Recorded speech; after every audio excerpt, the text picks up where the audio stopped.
कहते हैं डूबते को तिनके का सहारा होता है, लेकिन बॉलीवुड के पाकिस्तानी प्रेम वाले फॉर्मूले का आखिरी तिनका वो भी बंटवारा मूवी के बाद अब डूब चुका है। देखिए 14 अगस्त को आमिर खान प्रोडक्शन की एक फिल्म आई थी जिसका नाम था बंटवारा 1947, जिसे राजकुमार संतोषी ने डायरेक्ट किया था, जिसमें सनी देओल लीड रोल में थे और जिस पर 120 करोड़ रुपए लगा दिए गए थे। आज उस फिल्म को 2 हफ्ते हो चुके हैं और वो फिल्म मात्र 35 करोड़ पर पड़ी हुई है। यानी जितना पैसा लगाया उसका 1/3 भी वापस नहीं आया। और ये अकेली फिल्म नहीं है जो इस साल इस तरीके से गिरी है, क्योंकि इससे ठीक 1 महीने पहले जुलाई में यशराज फिल्म्स की अल्फा आई थी, जो उसने उसी स्पाई यूनिवर्स की 7वीं फिल्म बनाई थी, जिसमें एक था टाइगर, टाइगर जिंदा है, पठान, ये सब आई थी। अल्फा 100 करोड़ में बनके तैयार हुई थी और कमाए कितने?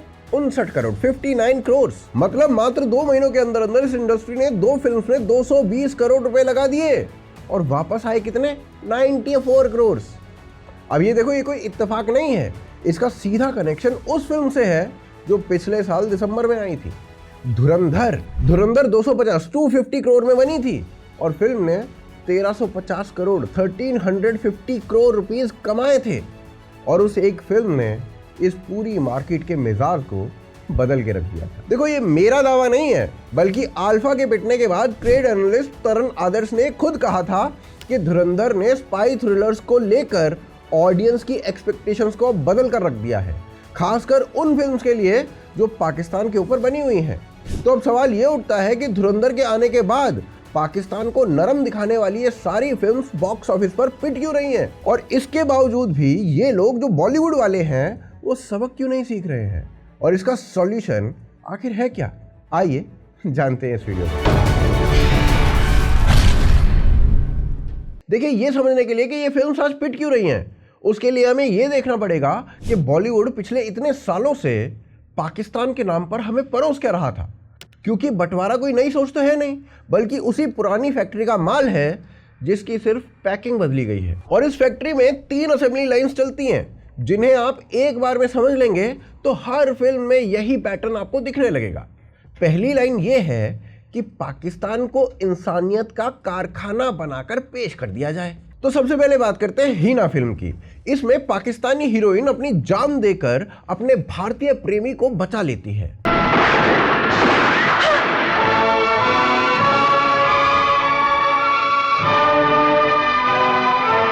फिर बात करते हैं वीर ज़ारा की। वीर ज़ारा की पूरी कहानी इसी एक बात पर टिकी हुई थी कि असली विलन कोई इंसान थोड़ी है, वो तो बॉर्डर है। मोहब्बत क्या होती है ये तो मैं नहीं जानता, लेकिन हाँ, ज़ारा के लिए दिल से एक दुआ जरूर निकलती है। फिर बजरंगी भाईजान, उसमें तो पाकिस्तानी रिपोर्टर मदद करने आ जाता है, मौलाना मदद करने आ जाता है, भाई साहब पुलिस भी मदद करने आ जाती है, और आखिर में तो हद ही हो जाती है जब आर्मी भी इंसानियत के नाम पर रास्ता छोड़ देती है। जिसके बाद पवन जय श्री राम बोल के आराम से बॉर्डर पार कर जाता है। जय श्री राम, जय श्री राम। फिर बात करते हैं फिल्म 83 की। 83 में एक पूरा सीन ही कर दिया गया कि जब भारत वर्ल्ड कप में जीता था तो पाकिस्तानी आर्मी ने बॉर्डर पर फायरिंग रोक दी थी ताकि इंडियन आराम से सेलिब्रेट कर सके, और किसी ने सच जानने की ना इस पे कोशिश भी नहीं की। जबकि सच ये था कि जिस समय मैच चल रहा था उसी ठीक समय पाकिस्तान से भारतीय सिपाहियों के ऊपर गोलियां भी चल रही थी। चलो फैक्ट्री की दूसरी असेंबली लाइन की बात करते हैं। यहां पर आतंकवादी को बुरा नहीं बल्कि मजबूर दिखाया जाता है। मिशन कश्मीर ने आतंकवादी को इतना जस्टिफाई कर दिया कि ऑडियंस को उसी पर तरस आने लग गया।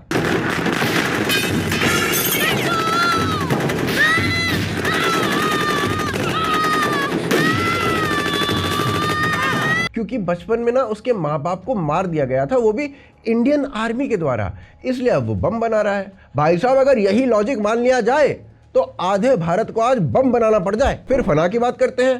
फना में तो हद ही हो जाती है, जहां आतंकवादी को रोमांस में लपेट कर बेच दिया जाता है, जिसमें आमिर खान हीरो भी है, ब्लास्ट भी कर रहा है, और आपसे ये एक्सपेक्ट भी किया जाता है कि आप उसके मरने पे रोएं, थोड़ा सा तो रो लें। फिर इसी फैक्ट्री की तीसरी असेंबली लाइन, वो तो भाई साहब सबसे ही घटिया है, जिसमें रॉ और आईएसआई उनको एक ही लेवल पर रख दिया जाता है। एक था टाइगर में इंडियन एजेंट आईएसआई एजेंट से प्यार कर बैठता है और फिर दोनों मिलकर टेररिज्म से लड़ने निकल पड़ते हैं। टाइगर जिंदा है में रॉ और आईएसआई साथ में ऑपरेशन चलाते हैं। भाई साहब इस फिल्म में तो बस के एक तरफ तिरंगा लगा हुआ था और दूसरी तरफ पाकिस्तानी झंडा लगा हुआ था। ऐसा भारतीय मुसलमान की बस पे तो हो सकता है, पर भारतीय रॉ एजेंट की बस पे नहीं हो सकता है। फिर बात करते हैं पठान की। पठान में इंडियन रॉ ऑफिसर खुद मास मर्डरर निकलता है, जिसे रोकने के लिए आईएसआई के एजेंट इंसानियत के नाम पर आगे आ जाती है। भाई साहब ये सारी स्क्रिप्ट सुन के ना मेरे को ये लगने लगा है कि इन फिल्म मेकर्स को आईएसआई और यूनिसेफ इन दोनों के बीच का फर्क ही नहीं पता, क्योंकि जिस एजेंसी का असली काम आतंकवादी पालना है उसे इन्होंने स्क्रीन पर इंसानियत का ठेकेदार बना दिया। टाइगर 3 में तो रॉ लिटरली पाकिस्तान के प्राइम मिनिस्टर का बॉडीगार्ड बनकर रह गया था और क्लाइमेक्स में पाकिस्तानी स्कूल के बच्चे भारतीय राष्ट्रगान बजाने लगते हैं।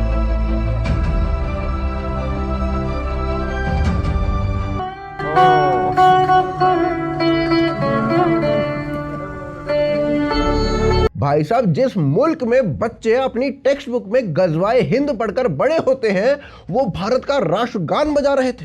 इंडियन आर्मी को हम गलियां साफ करने में लगा देंगे और मैं अब्बू से कहूंगी कि गोवा के साइल पर एक बड़ा सा घर ले लें। मुझे हिंदी ज़बान लिखनी नहीं आती, अब सिर्फ उर्दू चलेगी। हाँ, कितना मजा आएगा जब हम दिल्ली गेट पर गाय के कबाब खाएंगे, ताजमहल पर जश्न तकमील पाकिस्तान मनाएंगे। फतह के बाद 2020 की छुट्टियों में मैं शिमला जाऊंगी। हम जब आएंगे ना तो पूरे मुल्क में बाथरूम बना के देंगे। सुन लो आरएसएस की दहशतगर्दों, अब हर मुसलमान की शहादत का बदला लेंगे, क्योंकि अब हिंद बनेगा पाकिस्तान। अब देखो इस पूरे नैरेटिव की जड़ में ना एक ही चीज रहती है कि असली दुश्मन इंसान थोड़ी है, असली दुश्मन तो बेचारा वो बॉर्डर है जो बीच में खींच दिया गया था। लेकिन इस नैरेटिव वालों से कोई ये नहीं पूछता कि वो बॉर्डर आखिर मांगा किसने था। 1940 का लाहौर रेजोल्यूशन मुस्लिम लीग ने पास किया था। डायरेक्ट एक्शन डे 16 अगस्त 1946 को बुलाया गया था और उसके बाद कलकत्ता में 4 दिन के अंदर अंदर हजारों लोगों को काट दिया गया था। लेकिन फिल्म में बॉर्डर को विलन बना देना सबसे आसान काम है, क्योंकि बॉर्डर इंटरव्यू नहीं देता है ना केस करता है, और भाई साहब जब कैंस में जाते हैं ना तो कोई नाराज भी नहीं होता है। इसी सोच को 2010 में एक ऑफिशियल नाम भी दिया गया था, जब टाइम्स ऑफ इंडिया और पाकिस्तान के जंग ग्रुप ने मिलकर अमन की आशा का कैंपेन लॉन्च किया था। और उसी जंग ग्रुप के मैनेजिंग डायरेक्टर ने कॉन्फ्रेंस में खुद ये बताया था कि उनका अखबार 1939 में जंग की खबरें छापने के लिए शुरू हुआ था और इसीलिए उनका नाम जंग पड़ा है। यानी जिस अखबार का खुद का नाम जंग है, जो जंग के टाइम पे उपजा था, वो अमन का ब्रांड एम्बेसडर बन गया है, वो अमन को बेचने निकल पड़ा है, और वो भी 26/11 के सिर्फ 14 महीने के बाद, जब कसाब अभी भी आर्थर रोड जेल में जिंदा बैठा हुआ था। अब इस पूरे खेल की दूसरी साइड भी देखते हैं। जिस पाकिस्तान को हमारी फिल्म्स इतने प्यार से दिखा रही थी, वो अपनी स्क्रीन पर हमारे साथ क्या कर रहा था। एक वार नाम की फिल्म आती है। इस फिल्म को खुद पाकिस्तानी आर्मी ने फंड किया था, जिसमें रॉ को वो सब करते हुए दिखाया जाता है जो असल में आईएसआई करती आई है। फिर यलगार एक फिल्म थी, उसमें दिखाया गया कि पाकिस्तान की सारी गड़बड़ी के पीछे इंडियन एजेंट्स का हाथ ही तो होता है। ढाई चाल एक और फिल्म थी, उसकी पूरी की पूरी कहानी कुलभूषण जाधव के केस पर बनी हुई थी और उसमें भाई साहब भर भर के प्रोपेगेंडा दिखाया गया था। और उस प्रोपेगेंडा का कोर ये था कि रॉ पाकिस्तान में सेपरेटिज्म फैलाने में लगी हुई है। और फिर इसके बाद आईएसपीआर के साथ एक सीरियल बना था जिसका नाम था अहदे वफा। उसके क्लाइमेक्स में हीरो एक आईएसआई ऑफिसर मिलता है, वो भारत को हरा देता है। मतलब वो अपनी स्क्रीन पर हमें राक्षस पे राक्षस बनाते हुए दिखा रहे थे और हम अपनी स्क्रीन पर उन्हें फरिश्ता बनाकर पेश कर रहे थे। और ये सौदा ना बिना किसी रुकावट के इतने सालों तक यूं ही चलता रहा, क्योंकि जनता के पास कोई दूसरा ऑप्शन था ही नहीं। फिर पिछले दिसंबर में एक आदमी आता है जिसने इस पूरी दुकान का शटर तोड़ दिया। धुरंधर में आदित्य धर ने वो कर दिया जो इस देश में किसी बड़े स्टूडियो ने पहले कभी किया ही नहीं था। ऐसी हिम्मत ही नहीं थी, क्योंकि उन्होंने आईएसआई को आईएसआई दिखाया, कराची और लियारी के असली वार लॉर्ड्स को नाम और चेहरे के साथ दिखाया, 26/11 की वो असली रिकॉर्डिंग चलाई जिसमें आतंकवादी अपने हैंडलर्स को रिपोर्ट कर रहे थे, कांधार हाईजैकिंग दिखाई और पार्लियामेंट अटैक भी दिखाया। इस फिल्म में कहीं पड़ोसी मुल्क नहीं बोला गया, कहीं विदेशी हाथ नहीं बोला गया, कहीं कुछ ताकतें नहीं बोला गया, बल्कि इस फिल्म में ना सीधे सीधे नाम लेकर और टेप चलाकर, असली टेप चलाकर सब कुछ दिखाया गया। ये सब किसने करवाया था, कैसे करवाया था, ये सब बताया गया और यहीं से ना पूरा का पूरा इकोसिस्टम हिल गया। जिसके बाद इस फिल्म को रोकने के लिए 4 हथियारों को निकाला गया। पहला हथियार था रिव्यू, जिसमें अनुपमा चोपड़ा ने द हॉलीवुड रिपोर्टर इंडिया के लिए अ टफ सिट नाम से एक रिव्यू लिखा और कहा कि फिल्म में टू मच टेस्टोस्टेरोन है, श्रिल नेशनलिज्म है और इन्फ्लेमेटरी एंटी पाकिस्तानी नैरेटिव है। Dhurandhar is an exhausting, relentless and frenzied espionage thriller propelled by charismatic murderous men, too much testosterone, shrill nationalism and inflammatory anti-Pakistan narratives.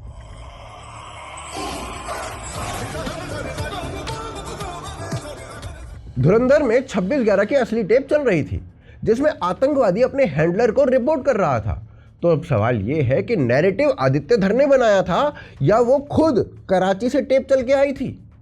और उसके बाद उस publication ने वो रिव्यू अपनी साइट से ना हटा दिया। यानी जो लोग दिन रात फ्रीडम ऑफ एक्सप्रेशन का झंडा उठाए घूमते रहते हैं, उनके अपने घर में एक रिव्यू 3 दिन में नहीं टिक पाया। फिर उसके बाद फिल्म क्रिटिक्स गिल्ड उसने एक ऑफिशियल स्टेटमेंट निकाला कि उनके मेंबर्स को टारगेट किया जा रहा है और ये भी कहा कि कोशिश ये हो रही है कि पहले से छपे हुए रिव्यूज बदले जाएं और पब्लिकेशंस अपना रुख बदल लें। देखो, इस बात में कोई दो राय नहीं है कि किसी भी क्रिटिक को धमकी देना गलत है, लेकिन प्रॉब्लम पता है कहाँ है? प्रॉब्लम यहाँ है कि जो लोग इनको क्रिटिसाइज कर रहे थे वो उन लोगों की क्रिटिसिज्म को फ्रीडम नहीं मान रहे थे। फिर दूसरी प्रॉब्लम पता है कहाँ है? दूसरी प्रॉब्लम है कि गिल्ड द कश्मीर फाइल्स के वक्त कहाँ था जब उस फिल्म को बहुत सारे लोग खुलेआम प्रोपेगेंडा बोल रहे थे, और यही गिल्ड आदि पुरुष के वक्त कहाँ था जब उसके मेकर्स को धमकियां मिल रही थी। देखो, आदि पुरुष ना एक निहायती घटिया फिल्म थी, लेकिन बात धमकियों की हो रही है इसलिए इसका नाम लेना जरूरी है। फिर दूसरा हथियार था बॉयकॉट, जिसमें ध्रुव राठी ने रियलिटी ऑफ धुरंधर नाम से एक पूरा वीडियो बनाया, फिल्म को डेंजरस प्रोपेगेंडा बताया, सुशांत सेंतोंग को कोट किया और लिखा कि ये बीजेपी फंडेड गोर है और ये फिल्म ना बच्चों को एंटी पाकिस्तानी हेट और कम्युनल वेनम पिला रही है, जबकि फिल्म अडल्ट थी, बच्चे देख नहीं सकते थे। उनके अपने शब्द ये थे कि ये फिल्म एक tax payer funded recruitment video है फॉर रेडिकलाइजेशन। और ये जो टेम्पलेट था ना धुरंधर के टाइम पे, यही सेम टेम्पलेट उरी के वक्त भी चला था, द कश्मीर फाइल्स के वक्त भी चला था और आर्टिकल 370 के वक्त भी यही टेम्पलेट चलाया गया था। क्योंकि बार बार जब भी कोई फिल्म पाकिस्तान का नाम लेती है तो एक ही तरीके का वीडियो निकलता है इन लोगों की तरफ से, जिसमें सिर्फ फिल्म का नाम बदलना पड़ता है, बाकी सब कुछ सेम ही रहता है। फिर तीसरा हथियार था कलेक्शन को झूठा बताना, जिसमें कहा गया कि ये नंबर्स नकली हैं, ये सब कॉर्पोरेट बुकिंग है और प्रोड्यूसर खुद अपनी टिकट्स को खरीद रहा है। फिर आदित्य धर ने इंस्टाग्राम पर आकर इसका जवाब दिया और इस फिल्म की सक्सेस को पूरी तरीके से ऑर्गेनिक बताया और ये भी कहा कि जो लोग रिलीज वीक में कॉर्पोरेट बुकिंग चिल्ला रहे थे वो अब अचानक से चुप हो गए हैं, क्योंकि जब कलेक्शन 900 करोड़ के पार हो जाए तो इस थ्योरी में ना एक बुनियादी सी दिक्कत आ जाती है कि इतनी कॉर्पोरेट बुकिंग करने के लिए अलग से एक कॉर्पोरेट को खड़ा करना पड़ता है। और चौथा हथियार सबसे गंदा था, जिसमें सीक्वल के प्रमोशन के दौरान एक पोस्टर को वायरल किया गया जिसमें रणवीर सिंह पगड़ी पहनकर सिगरेट पीते हुए दिख रहे थे, जिसके बाद एक सिख संगठन ने आपत्ति जताई और पूरा बवाल खड़ा हो गया। लेकिन इस बवाल में ना एक दिक्कत थी। दिक्कत ये थी कि पोस्टर असली नहीं था, बल्कि ऑफिशियल मटेरियल को बदलकर एआई से बनाया गया था और आदित्य धर ने खुद इसे डेलिब्रेट मिस्चीफ बताया था। मतलब जब रिव्यू से काम नहीं चला, बॉयकॉट से भी काम नहीं चला और कलेक्शन पर सवाल उठाकर भी काम नहीं चला, तो एक पूरी कम्युनिटी को भड़काने के लिए नकली तस्वीरें तक बना दी गई। चारों के चारों हथियार चलाए गए और चारों ही फेल हो गए, क्योंकि इस फिल्म ने 1350 करोड़ रुपए कमा लिए और उसके दूसरे हिस्से ने अकेले भारत में 1149 करोड़ रुपए कमाए। और पाकिस्तान में जहां 2019 से इंडियन फिल्म्स पर रोक लगी हुई है, वहां भी लोगों ने इसे चोरी छिपे डाउनलोड कर करके देखा। अब धुरंधर के मात्र 8 महीने के बाद आमिर खान प्रोडक्शंस ने 120 करोड़ रुपए उठाए और जो बनाया वो सुनिए। इस फिल्म की कहानी ये है कि एक मुसलमान रेफ्यूजी परिवार लखनऊ छोड़कर लाहौर चला जाता है और वहाँ उसे एक हिंदू परिवार की छोड़ी हुई हवेली अलॉट हो जाती है, जिसके अंदर शबाना आजमी का कैरेक्टर एक बुजुर्ग हिंदू महिला का होता है। अभी भी वो वहीं पर उसी हवेली में रह रही होती है और अपना घर छोड़ने से मना कर देती है। यानी बंटवारे पर फिल्म बनाई जा रही है और उसका हीरो वो आदमी है जो भारत छोड़कर पाकिस्तान जा रहा है। तकलीफ उसकी दिखाई जा रही है और कैमरा पूरे वक्त उसी व्यक्ति के आगे पीछे दौड़ रहा है, जबकि जिन लाखों हिंदू और सिख परिवारों का उस टाइम पर सब कुछ छिन गया था, वो इस कहानी में कैरेक्टर तक नहीं है, बल्कि सिर्फ एक हवेली है और उस हवेली पर विवाद चल रहा है। मात्र वो हवेली हिंदुओं को और सिखों को रिप्रेजेंट कर रही है। और इस फिल्म में हीरो किसे बनाया गया? उसी सनी देओल को, जिसका सबसे मशहूर डायलॉग है हिंदुस्तान जिंदाबाद था, जिंदाबाद रहेगा। और उसे इस फिल्म में ना सिकंदर मिर्जा बनाकर पेश कर दिया गया। देखो ये जो कास्टिंग थी ना, ये कोई हादसा नहीं थी, बल्कि यही पूरा पॉइंट था, क्योंकि राजकुमार संतोषी ने खुद पीटीआई को ये बताया था कि सनी यहाँ पर एक खास कम्युनिटी को रिप्रेजेंट करता है, लेकिन एक अच्छे मुसलमान के रूप में। साथ साथ संतोषी ने यह भी बताया कि फिल्म इस्लाम का सच्चा मतलब दिखाने की कोशिश करती है।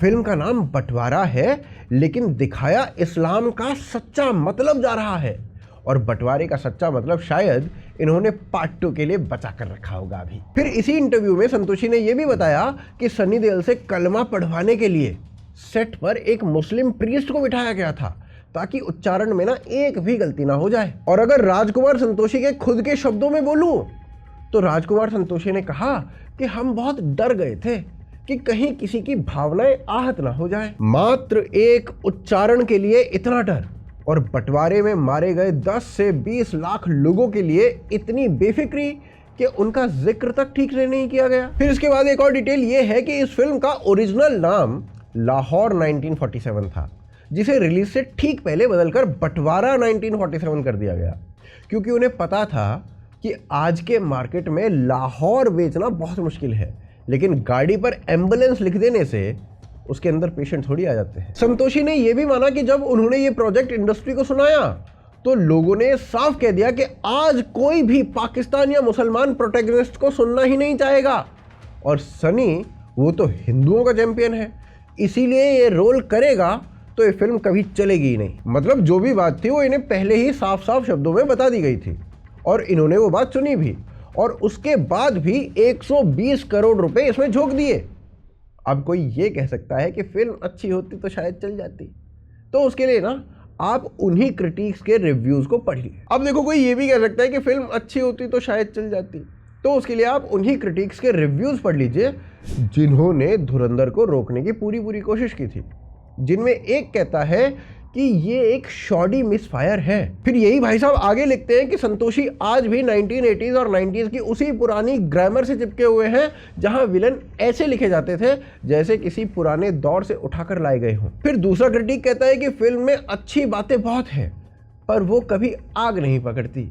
और तीसरा कहता है कि सेट डिजाइन्स कमजोर हैं और कैरेक्टर ट्रांजिशंस कन्विंसिंग नहीं है। यानी AR रहमान का म्यूजिक, संतोष सिवन की सिनेमेटोग्राफी, रिलायंस एंटरटेनमेंट की डिस्ट्रीब्यूशन, आमिर खान का नाम और 16 साल की तैयारी लगाने के बाद भी भाई साहब ये फिल्म तो उन लोगों से भी डिफेंड नहीं हो पाई जो खुद इसी सोच के पहरेदार हैं। चलिए अब आते हैं उस सवाल पर जो इस पूरे वीडियो का सबसे ज़रूरी हिस्सा है कि जब मार्केट ने इतनी साफ भाषा में जवाब दे दिया है तो फिर भी ये लोग सीखते क्यों नहीं हैं। अल्फा के पिटने के बाद ट्रेड एनालिस्ट अतुल मोहन ने एक सुझाव दिया। उन्होंने कहा कि इस फ्रेंचाइज को री इन्वेंट करना पड़ेगा और विलेन को ना किसी और देश का बनाना पड़ेगा।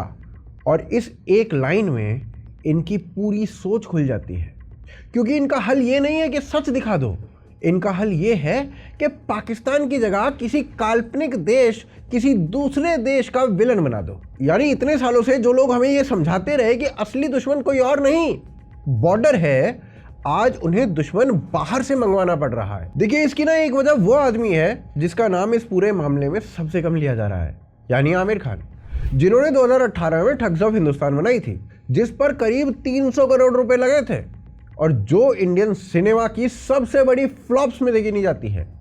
फिर 2022 में भाई साहब ने लाल सिंह चड्ढा बना दी, उस पर करीब 180 करोड़ रुपए लगे और वो फिल्म 130 करोड़ पे सिमट गई। और अब 2026 में भाई साहब ने बंटवारा बना दी। ये आदमी ऑडियंस को पढ़ता नहीं है बल्कि ऑडियंस को पढ़ाता है, और जब क्लास खाली रह जाती है तो भाई साहब बोल देते हैं कि स्टूडेंट का सिलेबस खराब था। लेकिन इसकी जो मेन वजह है वो छुपी हुई है पैसे में, क्योंकि दुनिया का कोई बिजनेस वो चीज़ नहीं बनाता जिसमें कमाई ना हो। और अगर 2 महीने में 220 करोड़ रुपए डूबने के बाद भी इनमें से किसी को कोई पछतावा नहीं हो रहा है, तो इसका सीधा सीधा मतलब ये है कि इनका हिसाब थिएटर से पूरा नहीं होता है। आज किसी फिल्म की कमाई सिर्फ टिकट से नहीं होती है, यहाँ से बस हिट और फ्लॉप का टैग लगता है। असली पैसा OTT राइट से आता है, सैटेलाइट राइट से आता है और इंटरनेशनल लाइसेंसिंग से आता है, और यहीं पर पूरा खेल पलट जाता है। एक ऐसी फिल्म जो सीधे पाकिस्तान के तंत्र को कटघरे में खड़ा कर दे, वो भारत में तो पैसा कमा देगी, लेकिन बाहर के मार्केट में वहाँ भैया इसका बिकना थोड़ा मुश्किल हो जाता है। वहीं दूसरी ओर एक ऐसी फिल्म जो दोनों तरफ का दर्द बराबर था, ये वाला मैसेज दे दे, तो वो हर प्लेटफॉर्म पे आराम से बिक जाती है, हर फेस्टिवल में इज्जत पा जाती है और किसी को उस पर आपत्ति भी नहीं होती। इसके ना कुछ एग्जांपल्स मैं बताता हूँ। जैसे बंटवारा किसी भी बड़े OTT प्लेटफॉर्म पे आ जाएगी, लाल सिंह चड्ढा नेटफ्लिक्स पे आ चुकी थी। वहीं दूसरी ओर केरला स्टोरी, उसको ढूंढे OTT प्लेटफॉर्म नहीं मिल रहा था। देखो इनके लिए भारत में 35 करोड़ कमाना चल जाएगा, शर्त यह है कि लंदन और कैंस में ब्रेव फिल्म का टैग मिल जाए, क्योंकि इन्हें अपने देश की जनता की तालियों से ज्यादा ना बाहर वालों की उस पहचान की भूख है जिसके पीछे ये सदियों से पड़े हुए हैं। और यहाँ पर सबसे बड़ी बात यह है कि जिन पाकिस्तानियों के लिए ये दुकान 30-40 साल से चलाई जा रही है, उन्होंने 2019 से अपने यहाँ इंडियन फिल्म्स पर पूरी रोक लगा रखी है। यानी ये पूरी तरीके से एक तरफा मामला है जिसमें सामने वाले ने दरवाजा कब का बंद कर रखा है। तो अब सवाल ये उठता है कि इसका सोल्यूशन क्या है, और इसका जवाब सरकार के पास नहीं है, ना ही सेंसर बोर्ड के पास है, और ना ही किसी बॉयकॉट ट्रेंड के पास है। इसका सोल्यूशन सिर्फ एक है कि इनके पैसे का रास्ता वहीं से जाए जहां जनता बैठी है। दिसंबर में इन्होंने धुरंधर को रोकने के लिए वो सब किया था जो ये कर सकते थे। रिव्यू हटाया, बॉयकॉट की कॉल दे दी, कलेक्शन को झूठा बता दिया और नकली पोस्टर तक बना दिए। फिर भी वो फिल्म 1350 करोड़ रुपए थिएटर से कमा गई, क्योंकि लोग थिएटर तक पहुंच चुके थे। और उसके उलट अल्फा और बंटवारा, इनके खिलाफ ना कोई ट्रेंड चला, ना कोई ट्रोल आर्मी उतरी, ना ही कोई हैशटैग चला, और फिर भी वो दोनों बैठ गई, कुछ नहीं कमाया, क्योंकि लोग थिएटर नहीं गए। मतलब इस पूरी लड़ाई का हथियार ट्वीट नहीं है, हथियार टिकट, हथियार पैसा है। और जिस दिन ये बात OTTs को भी समझा दी जाएगी, उस दिन मामला थोड़ा सा बदल जाएगा। उस दिन इन्हें विलेन बाहर से मंगाने का आइडिया छोड़कर सच दिखाना पड़ेगा, क्योंकि तब तक इनके पास कोई और रास्ता नहीं बचेगा। धुरंधर ने यह साबित कर दिया है कि अगर जनता एक बार पूरी ताकत से खड़ी हो जाए तो कोई फॉर्मूला नहीं टिकता, और अगर यही 10 बार हो जाए तो वो लोग भी सीधे हो जाएंगे जो आज तक इस देश के दर्शकों को हल्के में लेते आए हैं। बाकी आपको क्या लगता है, क्या ये लोग अब सीखेंगे या सिर्फ विलेन का देश बदलकर वही सेम दुकान चलाते रहेंगे? अपनी राय कमेंट्स में ज़रूर रखिए। बाकी इस वीडियो को लाइक और शेयर करना बिल्कुल मत भूलिए। हमें सपोर्ट करना चाहते हैं तो UPI, पेट्रियन और ज्वाइन बटन, इन तीनों के थ्रू कर सकते हैं। ये सभी के लिंक्स जो हैं वो डिस्क्रिप्शन में आपको दिए गए हैं। तब तक के लिए जय हिंद, जय भारत।